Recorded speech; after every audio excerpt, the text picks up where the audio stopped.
Evangelio según San Mateo, capítulo 12, versículos 1 al 8. En cierta ocasión estaba Jesús paseando en sábado por entre unos sembrados. Sus discípulos sintieron hambre y se pusieron a arrancar espigas y a comerse los granos. Los fariseos, al verlo, dijeron a Jesús: «Mira, tus discípulos hacen algo que no está permitido en sábado». Jesús les contestó: ¿Es que no han leído ustedes lo que hizo David cuando él y sus compañeros sintieron hambre? Entró en la casa de Dios y comió de los panes de la ofrenda, algo que no les estaba permitido comer, ni a él ni a sus compañeros, sino solamente a los sacerdotes. ¿O no han leído en la ley de Moisés que los sacerdotes no pecan aunque trabajen durante el sábado en el templo? Pues les digo que aquí hay alguien mayor que el templo. Si ustedes hubieran entendido lo que significa aquello de «yo no quiero que me ofrezcan sacrificios, sino que sean compasivos», no condenarían a los inocentes, porque el Hijo del Hombre es el Señor del sábado. En el Evangelio de hoy vemos nuevamente un enfrentamiento entre Jesús y los fariseos. Pero, ¿por qué se da este enfrentamiento? ¿Qué es lo que sucede? El tema del enfrentamiento es el sábado en particular y el cumplimiento de la ley en general. Los fariseos eran exageradamente rigoristas con la ley. Dios había descansado el séptimo día, en sábado, y mandó al ser humano hacer lo mismo. Y ellos debían cumplir eso. No podían realizar ningún trabajo. Los judíos, para asegurarse de que esta ley no se incumpliera, establecieron 30 formas de trabajo prohibido. Recoger los frutos estaba prohibido. Recoger los granos también, atar las gavillas, apagar una lámpara, incluso cocer un huevo era prohibido. Muchas normas, muchas prohibiciones añadidas a la ley del sábado. Esto, queridos hermanos, no lo hacían porque eran malos, no lo hacían porque querían cargar duros pesos sobre la gente. Ellos sentían sinceramente la necesidad de cumplir con el mandato de Dios. Dios les había dicho que no trabajen el sábado, y ellos de corazón, por amor a Dios, querían cumplirlo. Por eso se pusieron muy rigurosos, por eso crearon tantas normas. Sin embargo, ese camino de la rigurosidad, al fin y al cabo, les apartó del espíritu de la ley. ¿Qué es lo que les responde Jesús? Él les dice dos cosas. Primero, que el reposo sabático tiene excepciones. Y segundo, que el Hijo del Hombre es Señor del sábado. Menciona un par de excepciones. Por un lado, la necesidad vital del ser humano.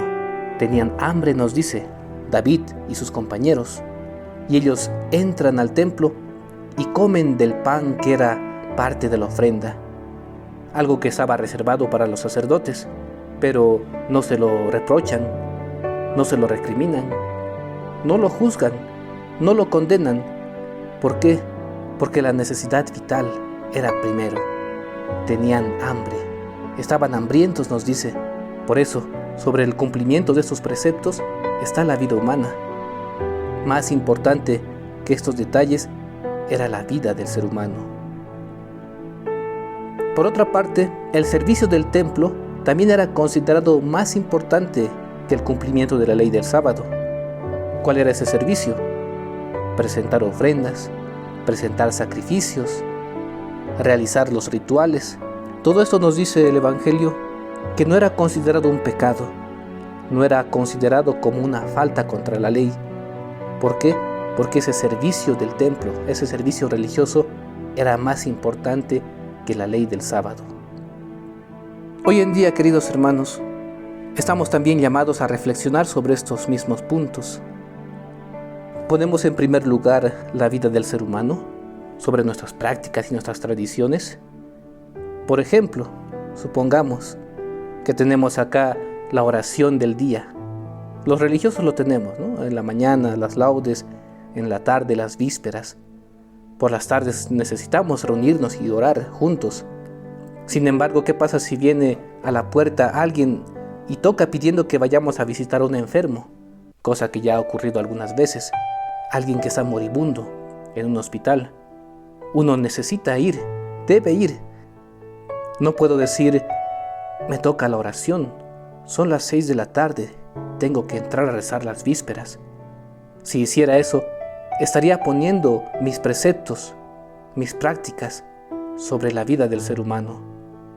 Lo que tengo que hacer es salir inmediatamente para atender a esa persona que me necesita. Y si hago eso, no incumplo ninguna ley. Si hago eso, no cometo un pecado contra ninguna norma. Por el contrario, cumplo con el espíritu de la ley, porque ese espíritu me dice que ame a todos, que ame a mi prójimo. Ahora bien, esto no quiere decir que caigamos en la anarquía. Cosa distinta sería que yo tenga que hacer la oración de la tarde y sin embargo me quede viendo la televisión y me diga a mí mismo, es un programa entretenido, prefiero quedarme aquí mirando la televisión y me voy a faltar a mi oración del día. Eso sí sería una falta. ¿Por qué? Porque estoy anteponiendo cosas superfluas a algo importante como es la oración. Sin embargo, si es como en el anterior caso que he mencionado, si tengo que interrumpir mi oración para atender a un enfermo, eso sí se puede hacer sin que se considere una falta. Por tanto, no se nos pide caer en la anarquía, no se nos pide desechar toda la ley. Lo que pide el Señor es que sepamos priorizar. Primero está la vida del ser humano, la dignidad del ser humano. La siguiente respuesta que decía del servicio, es también importante que nosotros no confundamos servicio con trabajo, porque un fin de semana yo asisto a la iglesia, ayudo a mi prójimo, hago un servicio, eso no está mal. Cosa distinta sería como una experiencia que tuve cuando estuve en el campo. Recuerdo que hablé con una persona y me decía, pero en domingo yo trabajo, ¿para qué voy a ir a la iglesia? Es una pérdida de tiempo. Él me decía, hay un domingo de fiesta del pueblo de Santiago, hay una festividad de tal patrono, hacen sus rituales, sus procesiones, pero yo no voy, me decía, no voy porque es una pérdida de tiempo, prefiero quedarme en el campo y seguir trabajando, y así ganar más dinero. En ese caso, sí sería una falta contra el descanso, porque estamos poniendo el trabajo y el dinero sobre Dios, estamos siendo codiciosos. El Señor no nos quiere llevar por los caminos de impiedad. Él no quiere que desechemos las cosas religiosas y nos ocupemos de nosotros mismos. Él quiere que veamos como un servicio lo que hacemos por Él y por el prójimo, no como un trabajo de avaricia, sino como un servicio gratuito. Queridos hermanos, en este día que el Señor nos ayude a distinguir lo más importante de lo superfluo, que la vida y la dignidad del ser humano están sobre las prácticas, sobre los preceptos que podamos tener, y que también nos ayude a actuar siempre en servicio a todos. Dios nos bendiga a todos.